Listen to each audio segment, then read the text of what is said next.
आज के एपिसोड पे डिस्कशन करने से पहले I would like to request you to subscribe our YouTube channel and follow us on Facebook and Twitter as well. इसके अलावा अगर आप हमें सपोर्ट करना चाहते हैं तो that you can do through a Patreon also. Facebook, Twitter और पेट्रियन के जो लिंक्स हैं वो इस वीडियो की डिस्क्रिप्शन में आपको मिल जाएंगी। इसके अलावा इस चैनल के अबाउट सेक्शन में भी आपको इन तीनों वेबसाइट्स की लिंक्स मिल जाएंगी। US house speaker Nancy Pelosi साहिबा के ताइवान विजिट के बाद से चाइनीज मिलिट्री की जानिब से मिलिट्री ड्रिल्स शुरू की गई और ये मिलिट्री ड्रिल्स जो हैं ये ताइवान के चारों तरफ हो रही थी। अभी ये ड्रिल्स जारी ही थी कि 4-5 मजीद अमरीकी लॉ मेकर्स, जिनको आप अमेरिका के मंत्री या मिनिस्टर समझ लें, इन्होंने भी जनाब ताइवान आने का ऐलान कर दिया है या फिर वो पहुंच गए होंगे ताइवान। अमरीकी इस नई विजिट पे भी कह रहे हैं कि ये भी इन मंत्रियों की, मिनिस्टर्स की पर्सनल विजिट्स हैं।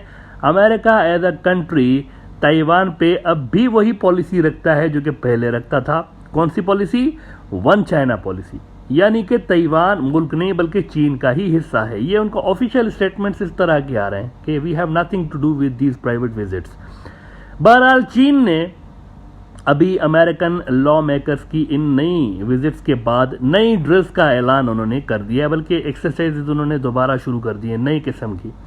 अल जजीरा खबर लगा रहा है कि China conducts military drills near Taiwan as US lawmakers visit. चीन की जानिब से मुसलसल प्रोवोकेशन की शिकायतें अमेरिका से की जा रही हैं और अमेरिका भी मुसलसल उधर से यही कह रहा है कि ये सारे लोग इंडिविजुअल कैपेसिटी में ताइवान आ रहे हैं। As a country we have nothing to do with such private visits. अब सवाल यह है कि चीन की फौज में आखिर कितनी कैपेबिलिटीज़ हैं। देखिए, वो मुसलसल ड्रिल्स कर रहे हैं ना ताइवान के इर्द गिर्द, तो इनकी कैपेबिलिटीज़ हकीकत में कितनी है? मतलब क्या वो वाकई ताइवान समेत इंडिया के अंदर मौजूद अपने डिस्प्यूटेड इलाके वापस लेने की सलाहियत रखते भी हैं या नहीं, ये एक सवाल है ना।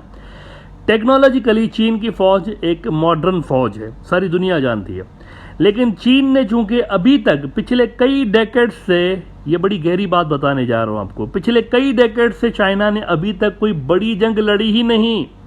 लास्ट टाइम उन्होंने कोई 60s-70s में इंडिया के साथ कोई जंग लड़ी थी और उन्होंने इंडिया को डिफीट किया था। अरुणाचल प्रदेश का बड़ा इलाका वो इंडिया से ले गए थे, अक्साई चिन वो ले गए थे इंडिया से वापस, लेकिन ये 50 साल से भी ज़्यादा पुरानी बात है। 70s में उन्होंने कोई आखिरी जंग लड़ी है। रिसेंटली उनका कोई इतना बड़ा क्लैश नहीं हुआ जिसको देखकर हम ये डिसाइड कर सकें कि ये कितनी बड़ी फोर्स है, किस तरह से ये लड़ते हैं।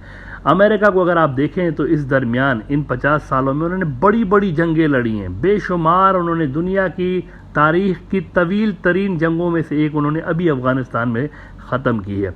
वो भी ख़त्म नहीं हुई, ये निकले तो हैं लेकिन किसी न किसी शक्ल में ये जंग अभी भी जारी है। ये जो इंटेलिजेंस एजेंसीज़ हैं वो वहाँ पर मौजूद हैं।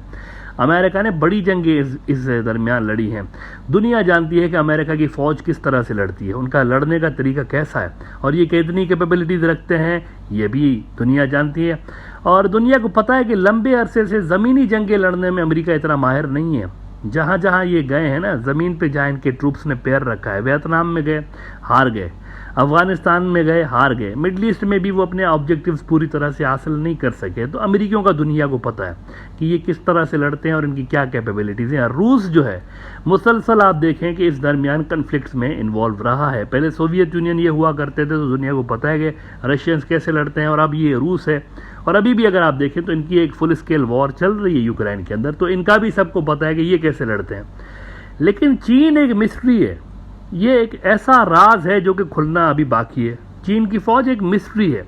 ऑन पेपर अमेरिकन CIA और दुनिया भर की इंटेलिजेंस एजेंसियां और सिक्योरिटी एनालिस्ट जो हैं ये सारे जानते हैं कि इनकी क्या कैपेबिलिटीज़ हैं, लेकिन ये लड़ते कैसे हैं ये एक मुअम्मा है, मिस्ट्री है। और ये भी डेटा अवेलेबल नहीं है कि इनके फौजी और जो इनके आर्टिफिशियल इंटेलिजेंस से चलने वाले रोबोट्स हैं ये एज अ यूनिट किस तरह से ऑपरेट करते हैं, कैसे दोनों मिलके काम करते हैं। इंसानों और मशीन का एक फ्यूजन है ना इनकी मिलिट्री के अंदर।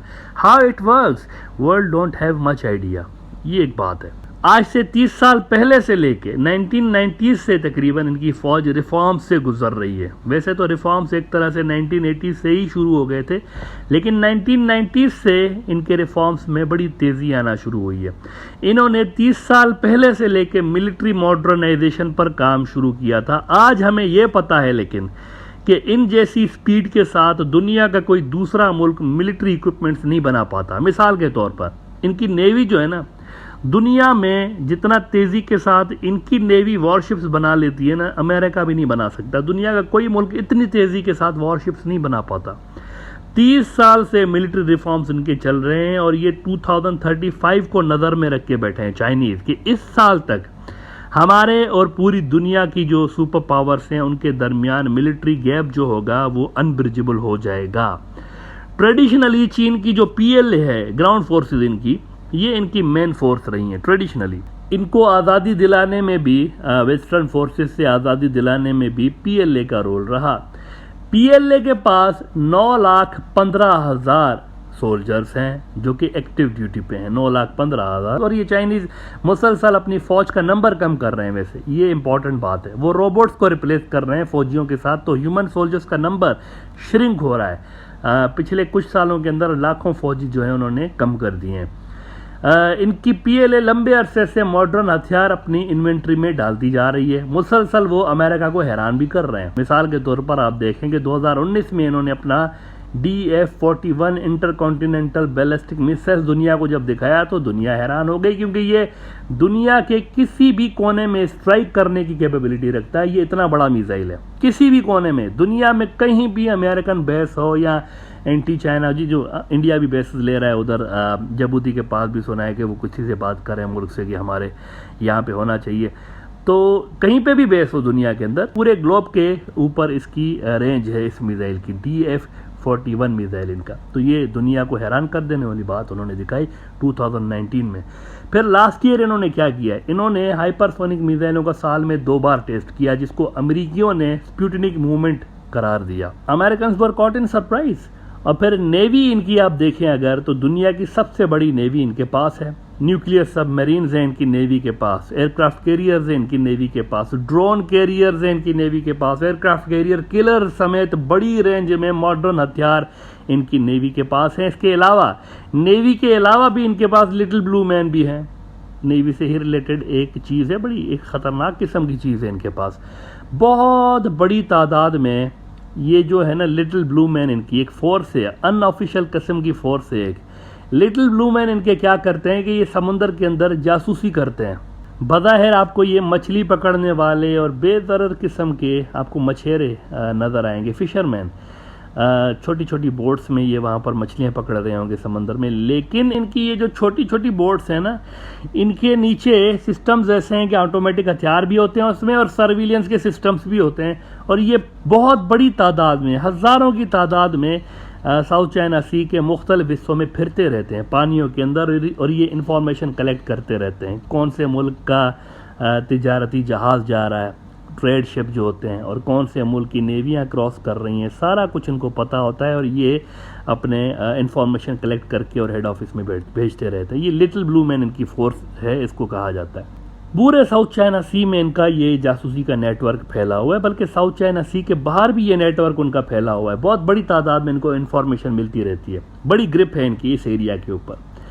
इनकी एयरफोर्स दुनिया की तीसरी बड़ी और फास्टेस्ट ग्रोइंग एयरफोर्स है दुनिया के अंदर। 2600 के लगभग इनके पास एयरक्राफ्ट हैं और 2200 कॉम्बैट एयरक्राफ्ट हैं इनके पास। फिर इनके पास दुनिया की बड़ी साइबर फोर्सेस में से एक इनके पास है। इनकी स्पेस फोर्स जो है, कहा जाता है प्रोबेबली दुनिया की सबसे बड़ी फोर्स यही है इनके पास, स्पेस फोर्स, क्योंकि ये जो है ना चाइनीज, ये लोअर अर्थ ऑर्बिट को डोमिनेट करते हैं। ये जो लोअर अर्थ जो पहला ऑर्बिट आता है ना, इसमें ये चाइनीज आपको मिलते हैं। तो ये एक बहुत बड़ी फोर्स इनके पास है, लेकिन लंबे अरसे से लेके 50 साल के लगभग होने को चला है, लंबे अरसे से दुनिया ने इनको लड़ते हुए नहीं देखा। इसीलिए खुद अमेरिका के पास भी इनको डेटा नहीं है how they fight as a unit. इनकी मशीनें और इनकी फौजी आपस में कैसे मिल के लड़ रहे होते हैं इनको नहीं पता, दुनिया को नहीं पता ये चाइनीज़ कैसे लड़ते हैं। और इनकी अगली जो भी जंग होगी, अब ताइवान पे हो सकती है या इंडिया के साथ हो सकती है, इसीलिए माना जाता है कि ये वो जंग होगी जो कि दुनिया ने पहले कभी इस तरह की जंग नहीं देखी होगी। जिस तरह से ये लड़ते हैं ना, ये फौजी और मशीनें मिलकर लड़ रहे होते हैं इनके, तो इस तरह की जंग दुनिया ने कभी नहीं देखी होगी। मोस्ट प्रोबेबली इनकी जंग होगी इंडिया के साथ। ये जो इंडिया चाइना जंग होगी, ये दुनिया ने इस तरह की जंग कभी भी नहीं देखी होगी। ये बिल्कुल पैरालाइज करके इंडिया को हर तरह से, और फिर ये अंदर अपने इलाके छुड़ाने के लिए दाखिल हो जाएंगे। पहले इनकी मशीनें, ऑब्वियसली सॉफ्टवेयर्स और इनकी जो हार्डवेयर, सारा कुछ ये मिलके और ये लड़ेंगे। आर्टिफिशियल इंटेलिजेंस का बहुत बड़ा कमाल दुनिया देखेगी कि किस तरह से आर्टिफिशियल इंटेलिजेंस जो है ये आजकल की जंगों में रोल प्ले कर सकती है। दुनिया देखेगी इसमें। ताइवान के साथ इनकी जंग नहीं हो सकती मेरे हिसाब से। मैं पहले भी कहता रहा हूँ, अमेरिका इनको प्रोवोक कर रहा है, लेकिन देखें अगर उस तरफ चाइनीज़ के अपने लोग हैं, वो चाचे मामे भांजे भतीजे उधर ताइवान के अंदर है, ये इस तरह से हैं, आते जाते भी रहते हैं। और ये जो है ना, इनके रिश्तेदार हैं आपस में सारे ताइवान के अंदर, चाइनीज़ के रिश्तेदार रहते हैं। आधी फैमिली ताइवान में है तो आधी उधर है। ये अपने आप को नहीं मार सकते इस तरह से, बम और ये सारे मिलिट्री ड्रिल्स करते रहेंगे। अमेरिकन चाहते हैं ये खुद को जो है डैमेज करें, इस तरह से अपने ही लोगों को करें, ताकि अंदर मुल्क के कुछ मुजाहरे हों और इस तरह के बहुत कुछ हो सकता है फिर बाद में कम्युनिस्ट पार्टी ऑफ चाइना के खिलाफ। मेरे हिसाब से चाइनीज़ जो हैं वो ताइवान को वॉलंटरली वो ताइवान वाले इनके साथ मिल जाएंगे, लेकिन इंडिया को वो फिर फोर्स यूज़ करके दिखाएंगे। ताइवान पे शायद फोर्स वो इस तरह से यूज़ ना करें। अगर वो इन्वेड करेंगे भी तो मिनिमम डैमेज के साथ करेंगे, इस तरह नहीं करेंगे जिस तरह अमेरिकन करना चाहते हैं कि ये आ जाएं और बस जो है ना ताइवान के ऊपर वो छा जाएं। चाइनीज़ इस तरह नहीं करेंगे। इंडिया को ख़तरा है, इंडिया को अपने लिए कुछ बंदोबस्त करना चाहिए। बहुत बड़ी फोर्स के साथ इन्होंने पंगा ले लिया है और इनको इनकी कैपेबिलिटीज़ के साथ तो इंडिया खैर मैच नहीं कर सकता। वो तो 30 साल आगे हैं एज आई सेड। ये तो 80s से लेके मॉडर्नाइजेशन पे काम कर रहे हैं, इंडिया भी काम कर रहा है मॉडर्नाइजेशन पे। इतना अरसा जाहिर सी बात है पाकिस्तान के पीछे लगा के रखा इंडियन आर्मी को इनके जो सियासतदान हैं उन्होंने। पाकिस्तान पाकिस्तान पाकिस्तान मुर्दाबाद, आतंकी मुसलमान। उधर आर्टिफिशियल इंटेलिजेंस पे बात चली गई है बीजिंग वालों की तरफ से, तो ये तो नहीं कर सकते। इंडिया को बहुत ज़्यादा काम करने की ज़रूरत है। अदरवाइज़ चाइनीज़ जो हैं वो फिर मैक्सिमम डैमेज उनको दे सकते हैं आने वाली जंग में, जो कि होनी है। सिर्फ टाइम डिसाइड करना बाकी है इसका।